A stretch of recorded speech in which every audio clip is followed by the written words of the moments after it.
Ain't nothing better than this. Yeah, ain't nothing better than this. And what's up? Welcome to another Manjelah. Yeah. We're here recording episode with our child. Dun, dun, dun, dun. Bonzo is such a cutie. Look how handsome you are, son. Oh, you're the bestie. Man, it's been a minute. You just got back from being on the road. Mm-hmm. We were apart for how long? 2 weeks? Well, it was a little longer. The filming was 2 weeks, but I had left like 5 days before that for the road. Yeah. It was a minute. Yeah, it was my longest trip away from Bonzo. But I've had longer trips away from you, unfortunately. Our longest trip away was a month when I went to Australia. Yeah. Australia and New Zealand did a whole tour for a month. That was my longest, but we didn't have Bonzo yet. So this was Bonzo's first experience without his person for 20 days. But I became his person. Yes, and you did such a good job, lover. I was so proud of you. So much fun being a good dad. Oh, you did so good, my lover. I'm so proud of you. And Bonzo enjoyed it. He didn't even miss me. As always, man, we love to handle y'all's questions on this podcast. So it's more important that we give you guys something to hold on to. We may not know all the answers, right, but we may have some of them. So we're going to start shooting them off, and hopefully we'll answer as many as we can. And if not, we'll bring them on in the next episode. So give me one. Well, since we're talking about our child here, might as well do the kid one. We got a lot of questions from people asking us to talk about how to address the topic of children with their family and friends who constantly ask, like, why don't you guys want kids? Or are you going to have kids, or when? And that whole thing. A few people wrote the question, like, how do you have that conversation with people? What do you say? What do you do? How do you tackle it? That's a weird one for me because I'm like, I don't think it's an issue. I just say what I feel and that's it. You know what I'm saying? Like what, like, are you afraid to offend someone, or I don't know. Maybe they're just tired of it, I guess. Of hearing it? I don't know. Maybe it's because how you answer it. Yeah. You know what I'm saying? Like if you answer it like, oh, maybe, I don't know, or if you, whatever, and it leaves it open for the person to then inquire the next time they see you. So when are you going to have kids? Maybe just try answering them real harsh the first time. We ain't never having kids. I don't know. It ain't happening. I feel like, here's the thing. We live in the days of modern families, modern marriages, modern lives. Like, not everyone has to have kids like back in the day, Leave It to Beaver type situations. So I think more people are more open to the idea of their friends not having kids. Maybe when it's like your parents and they really wanted grandkids, like I can understand them being sad that they're not going to get grandkids after all. And I would say, like, honestly, it's your own life. You make the decisions for your life. But when you have people who love you so much, this is when it is your parents asking, or it is your sister or whoever, to try your best to have compassion for them in the situation. Like compassion for your mom who just really wanted a grandkid, or your dad or whoever, you know, like, you know, your life, you're going to make your own decisions, whether they like it or not. And that's okay, because it's your life and you get to do that. But at the same time, like, I get it, Mom, that makes you sad. Like, you wanted a grandbaby and now you don't get to have one. And I have compassion for that. I don't know. That's good, babe. No, that's good. I am not that person. I'm very much like, I don't sit up and stress or have any kind of feelings about what other people think about what we do. Because at the end of the day, it's our life. You know, if we make decisions based on what makes other people happy, oh my God, what if it's like terminal to us, but everyone else is happy? Right. Do you know what I'm saying? I am grateful that my parents never pressured me about kids. Like, I can't even remember a time of my mom saying, are you sure?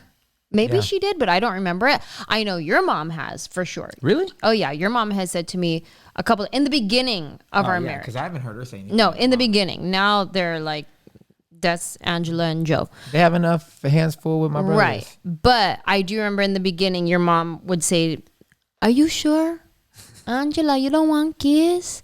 You don't want a little one? Are you sure?" Yeah. Man, I mean, one day, I mean, I think we're more open to it now than ever.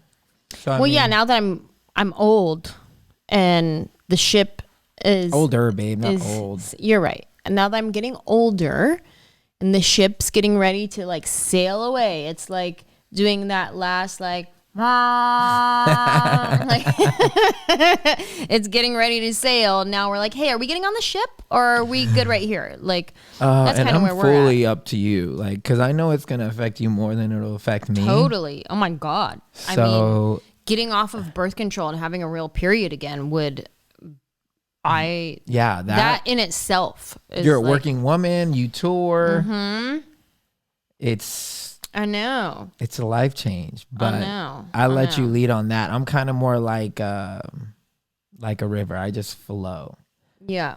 If it happens, cool, I'll be a great dad. If it doesn't, cool, I'll continue to try to be a great husband. And I think people would be surprised to even hear this coming from us because we've always been like, no, we don't want kids. We don't want kids. And I feel like a lot of people have looked at us as almost like symbols of like, see, they don't want kids either. Like, we don't have to want kids. yeah, So if anybody who's hearing this now and is disappointed, like, oh, wait, they're considering, whatever. It's for us, it's just really like where we're at in our lives. Like the ship's about to sail. So I just want to be sure. Like, are we for sure before our options are all gone? Is this what we really want? So that's kind of like yeah, where we're at. we'll see. Yeah. Until then, this guy, are you kidding me? Show him one more time. If you're not watching on the YouTubes, you are missing out, huh? Look at that boy. Because he is so cute. so special. He is my favorite dog. Oh, I love you, son. What Anyway. a cutie. Next one. Let's go. Okay, next one is this girl. Actually, I really enjoyed her comment. She said, "I always attract toxic men. It's me, isn't it?" Man, I wish I knew you so that I can say yes or no. Because Right. if it was you, I would say you. Here's the best thing I can say when it comes to attracting toxic people.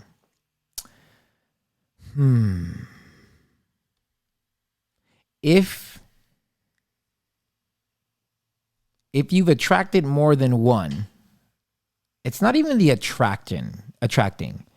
It's the engaging. If you are engaging, because attracting is one thing, like you can't help to a degree who you attract, right? If people are attracted to you, they're attracted to you. And there's probably a wide range of people who are attracted to you. Could be good people, bad people, healthy, unhealthy, I slightly disagree. that you can't control who attract to you. Yeah, I think you put out, whether you're conscious of it or not, you put that out there. Like if you have a self-deprecating energy, if you have that insecure, Yeah, but you're talking whatever. about, I'm talking about in situations where, No, let me finish. You have that insecurity that you don't have your self-worth, your self-value. And it's like other energy who is maybe manipulative, who is an abuser can pick up on that. And Yes. that's you attracting that to you. 100%. You attract the I was gonna the, get there. What is it called? Abuser, whatever.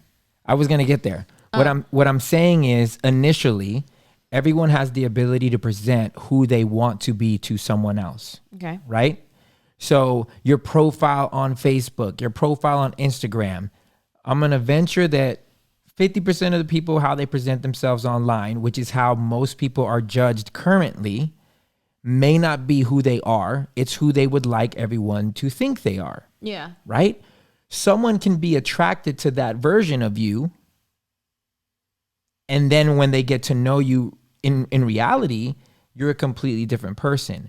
So when I say you may not be able to control who you attract initially, I just mean if you present yourself a certain type of way, you're going to attract a wide range of people based on how you're presenting yourself. So if you're the pretty girl, if you got a nice body, if you're whatever, then I think a lot of people will be attracted to you. When someone gets to know you, and that's why I was going to say, when you engage in something, you have the ability to decipher who the other person is as well. The only way you're going to be able to see past toxicity is if you yourself have grown past it, because then you're going to see the signs, you're going to see the red flags, and then you're also going to be able to know the other side of those red flags. So if you used to be a bullshitter, you can totally see who's BSing you, because they're using the same lines you did. They have the same habits you did. They have the same little irony that you did, and you're like, oh man, that's me. If you're a procrastinator or used to be a procrastinator, yes, you can tell what the other person is based on the same traits that you used to have. Mm-hmm. So when it comes to you always attracting toxic people, so what I'm saying is, if you engage with that toxic person, then there has to be some level of toxicity in your life that makes you comfortable enough to invite that person in. Interesting. Because if you were not a toxic person, the second you saw the toxicity, you'd be like, nope, not in my life. Been there, done that. Or I haven't been there and I know better. I don't want that in my life. Do you know what I'm saying? That's but if you engage, there is some part of you that is welcoming toxicity into your life. Mm-hmm. Either it's already there, or you some way subconsciously don't mind it existing within your life and the parameters of your life. So that's what I would say without knowing you. Mm-hmm. But only you know if you're toxic yourself. Interesting. And I would add to that, like, only you know if you're toxic yourself. Like, that doesn't mean like if you are attracting the abuser, your toxicness doesn't mean that you are also an abuser. Your toxicness could be your lack of self-worth. Yeah. Toxicity isn't one thing. Right. It could be a myriad of things. How you see yourself, how you see other people, the way you do life. Like, there's a bunch of toxic mentalities out there. But in order to accept someone that is that, then that there's a higher probability that you yourself still have toxicity in your own life.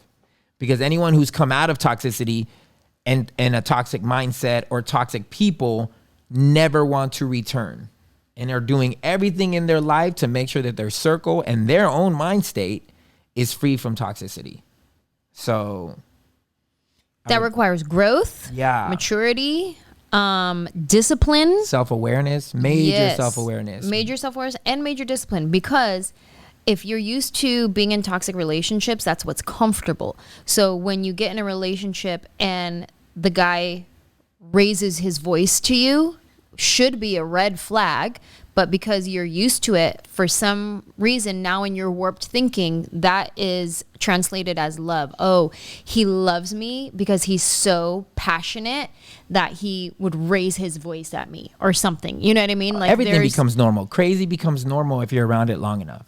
So if you allow the toxic, if you allow the negative, if you allow the abusive to exist in your life long enough, then it no longer becomes something that you're aware of that's even bad for you. It just becomes a part of your DNA, a part of your life's aesthetic. Like, it's just normalized to you because you're comfortable with it, like you said. That's a scary place to be. Mm-hmm. Usually it takes either a really bad crash, not physically, but like emotionally, where you realize, oh man, like something really bad happens that like jars you emotionally and wakes you up. And I would say you will realize that you start to lose your good friends, because usually your good friends are the ones that are going to speak up and say something, and they're not going to be yes men. And when you're in that toxic space, you get rid of your people who are not yes men. You get rid of the people who are speaking truth to what you don't want to confront, what you don't want to face. Yeah. So you'll notice, you'll take a look behind you and be like, oh, all of my closest friends from this season of my life are distant now because you've made them that way. Yeah. And we definitely don't want to be accusatory. Like, if you're listening to this, you're probably getting triggered because we're saying what you're hearing is us maybe accusing you of stuff. We're not trying to accuse anyone of anything. We're saying it is so important for you to be able to be self-aware and call out your own shit. Don't wait for somebody else, because the second a friend does it, or there's going to be defense. There's going to be like, oh, they don't know. Always. You're just going to be defensive because you're not going to want to believe the worst. But if you can gather up enough courage to be honest with yourself, I think you can avoid a lot of mistakes and a lot of problems. But it's very hard, and it's not pleasant to admit things about yourself. So I hope that it really is just that you're attracting, that these toxic men, that it's a fluke. I hope that it's a fluke, and that you are not toxic or have any kind of toxic parts of your life, and that you're not engaging. That's my hope. But you person who wrote in that question, hopefully you hear this and you'll respond where you're at now. Do we have time for another one? Or we're approaching 15 minutes. Yeah. We kind of do 15-minute episodes. all right, well, Unless there's an easy breezy one. no, we'll save it for the next one. All right, we'll save it for the next one. Well, We try to keep these short and sweet, so that way in case you're driving to work or you're, whatever, 15 minutes in and out. But we'll keep going with them. Send in your questions. We want to freaking try to answer everything. And we want to hear some feedback. Yeah. Let us know. We love you guys. Manjelah out. Bang. 10-4. Yeah.